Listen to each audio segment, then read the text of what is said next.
मंडळी, लिंबू, मध आणि गरम पाणी हे आम्ही घेतोय, किंबहुना आम्ही घेऊ का? असं बरेच जण आम्हाला विचारत असतात किंवा सांगत असतात.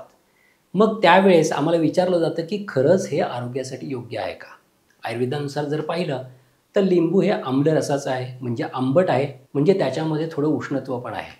या जोडीला मध, मध हे योगवायू आहे आणि तुम्ही जे गरम पाणी पिता, ते गरम पाणी, त्या गरम पाण्यामधला गरम गुण हा मधासाठी विषकारक आहे. म्हणजेच मध जर गरम केलं तर ते विष होतं. हे आयुर्वेदाने सांगितलेलं आहे. म्हणजेच ह्या तीनही गोष्टी जर एकत्र केल्या तर तुमच्या शरीरामध्ये कॅटाबॉलिझम व्हायला लागतं, तुमच्या शरीराचं कर्षण व्हायला लागतं, तुमच्या शरीरामध्ये विषाची उत्पत्ती होऊ शकते.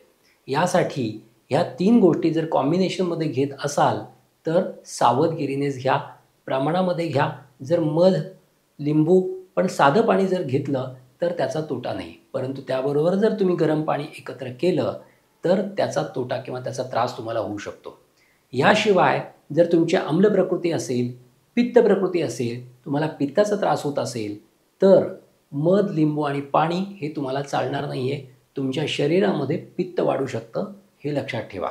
त्यामुळे लिंबू आणि मध याबरोबर गरम पाणी कधीही घेऊ नका. लिंबू आणि मधाबरोबर साधं पाणी घ्या, अगदी थंडही नको आणि गरमही नको. याशिवाय पित्त प्रकृतीच्या लोकांनी हे कॉम्बिनेशन अजिबात घेऊ नका.